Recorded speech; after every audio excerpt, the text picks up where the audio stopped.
हमारे शास्त्रों का वाक्य है, दृश्यते स्वर्ग सर्वे है, काश्यम विश्वेश्वर तथा, यानी काशी में सर्वत्र हर जीव में भगवान विश्वेश्वर के ही दर्शन होते हैं। इसलिए काशी जीवत्व को सीधे शिवत्व से जोड़ती है। हमारे ऋषियों ने भी कहा है, विश्वेश्वम शरणम याया समे बुद्धि प्रदास्यति, अर्थात भगवान विश्वेश्वर की शरण में आने पर समबुद्धि व्याप्त हो जाती है। बनारस वो नगर है जहां से जगत गुरु शंकराचार्य को श्री डोम राजा की पवित्रता से प्रेरणा मिली। उन्होंने देश को एकता के सूत्र में बांधने का संकल्प लिया। ये वो जगह है जहां भगवान शंकर की प्रेरणा से गोस्वामी तुलसीदास जी ने रामचरितमानस जैसी अलौकिक रचना की। यहीं की धरती सारनाथ में भगवान बुद्ध का बोध संसार के लिए प्रकट हुआ। समाज सुधार के लिए कबीरदास जैसे मनीषी यहां प्रकट हुए। समाज को जोड़ने की जरूरत थी तो संत रविदास जी की भक्ति की शक्ति का केंद्र भी ये काशी बनी। ये काशी अहिंसा और तप की प्रतिमूर्ति 4 जैन तीर्थंकरों की धरती है।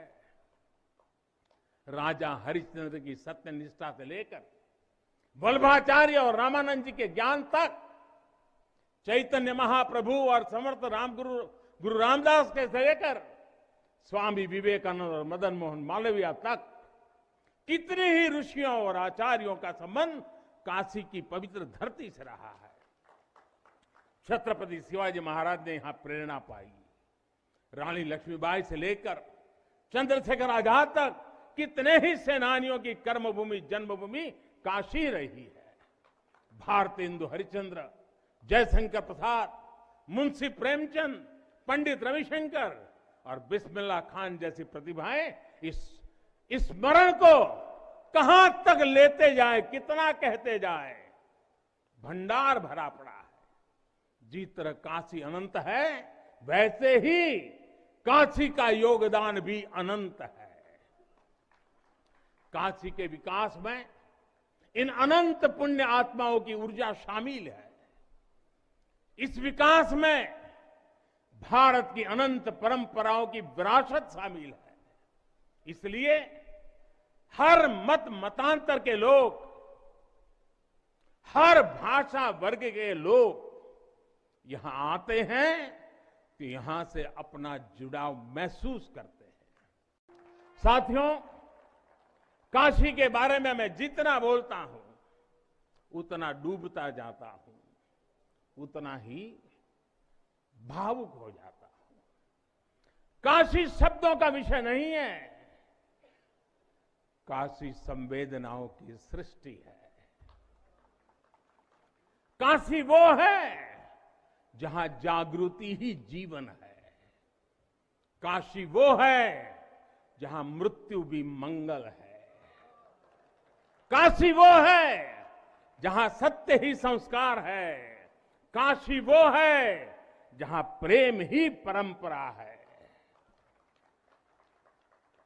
भाइयों बहनों, हमारे शास्त्रों ने भी काशी की महिमा गाते और गाते हुए आखिर में क्या कहा? नेति नेति ही कहा है। यानी जो कहा उतना ही नहीं है, उससे भी आगे कितना कुछ है। हमारे शास्त्रों ने कहा है, शिवम ज्ञायन इति ब्रूयो, शिवः शब्दार्थ चिंतका, अर्थात शिव शब्द का चिंतन करने वाले लोग शिव को ही ज्ञान कहते हैं। इसलिए ये काशी शिवमयी है, ये काशी ज्ञानमयी है। और इसलिए ज्ञान, शोध, अनुसंधान ये काशी और भारत के लिए स्वाभाविक निष्ठा रहे हैं। भगवान शिव ने स्वयं कहा है, सर्व क्षेत्रेषु भूपृष्ठे, सर्व क्षेत्रेषु भूपृष्ठे काशी क्षेत्रम च मे वपु, अर्थात धरती के सभी क्षेत्रों में काशी साक्षात मेरा ही शरीर है। इसलिए यहां का पत्थर, यहां का हर पत्थर शंकर है। इसलिए हम अपनी काशी को सजीव मानते हैं और इसी भाव से हमें अपने देश के कण कण में मातृभाव का बोध होता है। साथियों, जब मैं बनारस आया था तो एक विश्वास लेकर आया था। विश्वास अपने से ज्यादा बनारस के लोगों पर था, आप पर था। आज हिसाब किताब का समय नहीं है, लेकिन मुझे याद है तब कुछ ऐसे लोग भी थे जो बनारस के लोगों पर संदेह करते थे। कैसे होगा, होगा ही नहीं, यहां तो ऐसे ही चलता है। ये मोदी जी जैसे बहुत आके गए। मुझे आश्चर्य होता था कि बनारस के लिए ऐसी ही धारणाएं बना ली गई थी, ऐसे तर्क दिए जाने लगे थे। ये जड़ता बनारस की नहीं थी, हो भी नहीं सकती थी। थोड़ी बहुत राजनीति थी, थोड़ा बहुत कुछ लोगों का निजी स्वार्थ, इसलिए बनारस पर आरोप लगाए जा रहे थे। लेकिन काशी तो काशी है, काशी तो अविनाशी है। काशी में एक ही सरकार है,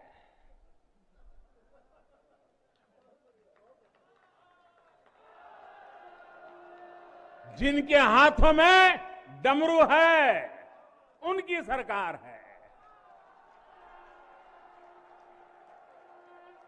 जहां गंगा अपनी धारा बदलकर बहती हो, उस काशी को भला कौन रोक सकता है। काशी खंड में भगवान शंकर ने खुद कहा है, विना मम प्रसादम वै कह काशी प्रति प्रद्युत्ते, अर्थात बिना मेरी प्रसन्नता के काशी में कौन आ सकता है, कौन इसका सेवन कर सकता है। काशी में महादेव की इच्छा के बिना न कोई आता है और न यहां उनकी इच्छा के बिना कुछ होता है। यहां जो कुछ होता है महादेव की इच्छा से होता है। ये जो कुछ भी हुआ है महादेव ने ही किया है।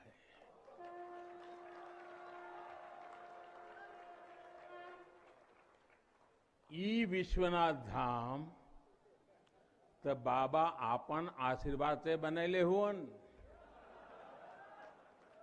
उनकर इच्छा के बिना का कोई पत्ता हिल सकेला?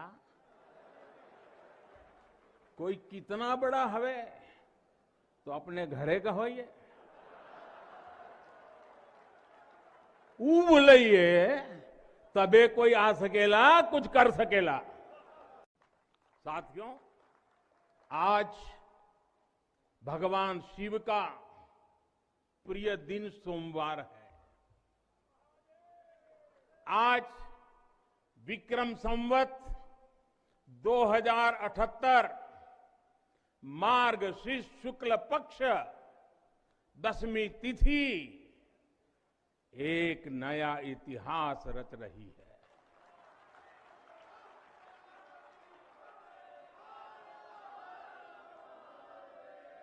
और हमारा सौभाग्य है कि हम इस तिथि के साक्षी बन रहे हैं। आज विश्वनाथ धाम अकल्पनीय अनंत ऊर्जा से भरा हुआ है। उसका वैभव विस्तार ले रहा है। इसकी विशेषता आसमान छू रही है। यहां आसपास जो अनेक प्राचीन मंदिर लुप्त हो गए थे, उन्हें भी पुनः स्थापित किया जा चुका है। बाबा अपने भक्तों की सदियों की सेवा से प्रसन्न हुए हैं, इसलिए उन्होंने आज के दिन का हमें आशीर्वाद दिया है। विश्वनाथ धाम का ये पूरा नया परिसर एक भव्य भवन भर नहीं है। ये प्रतीक है हमारे भारत की सनातन संस्कृति का। ये प्रतीक है हमारी आध्यात्मिक आत्मा का। ये प्रतीक है भारत की प्राचीनता का, परंपराओं का, भारत की ऊर्जा का, गतिशीलता का। आप यहां जब आएंगे तो केवल आस्था के ही दर्शन होंगे ऐसा नहीं है। आपको यहां अपने अतीत के गौरव का एहसास भी होगा। कैसे प्राचीनता और नवीनता एक साथ सजीव हो रही है, कैसे पुरातन की प्रेरणाएं भविष्य को दिशा दे रही हैं, इसके साक्षात दर्शन विश्वनाथ धाम परिसर में हम कर रहे हैं। साथियों, जो मां गंगा उत्तर वाहिनी होकर बाबा के पांव पखारने काशी आती है, वो मां गंगा भी आज बहुत प्रसन्न होगी।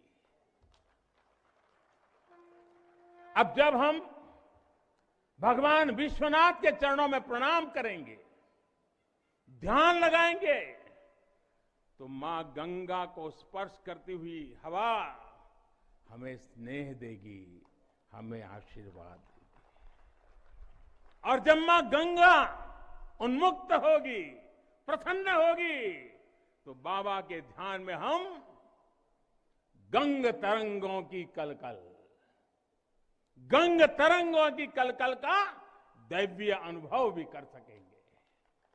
बाबा विश्वनाथ सबके हैं, मां गंगा सबकी है, उनका आशीर्वाद सबके लिए है। लेकिन समय और परिस्थितियों के चलते बाबा और मां गंगा की सेवा की ये सुलभता मुश्किल हो चली थी। यहां हर कोई आना चाहता था, लेकिन रास्तों और जगह की कमी हो गई थी। बुजुर्गों के लिए, दिव्यांगों के लिए यहां आने में बहुत कठिनाई होती थी। लेकिन अब विश्वनाथ धाम परियोजना के पूरा होने से यहां हर किसी के लिए पहुंचना सुगम हो गया है। हमारे दिव्यांग भाई बहन, बुजुर्ग माता पिता सीधे बोर्ड से जेटी तक आएंगे। जेटी से घाट तक आने के लिए भी एस्केलेटर लगाए गए हैं। वहां से सीधे मंदिर तक आ सकेंगे। संकरे रास्तों की वजह से दर्शन के लिए जो घंटों तक का इंतजार करना पड़ा था, जो परेशानी होती थी, वो भी अब कम होगी। पहले यहां जो मंदिर क्षेत्र केवल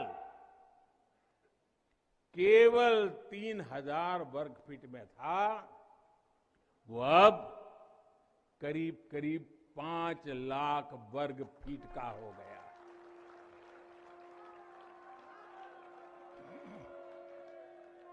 अब मंदिर और मंदिर परिसर में 50, 60, 70 हजार श्रद्धालु आ सकते हैं। यानी पहले मां गंगा का दर्शन स्नान और वहां से सीधे विश्वनाथ धाम, यही तो है हर हर महादेव।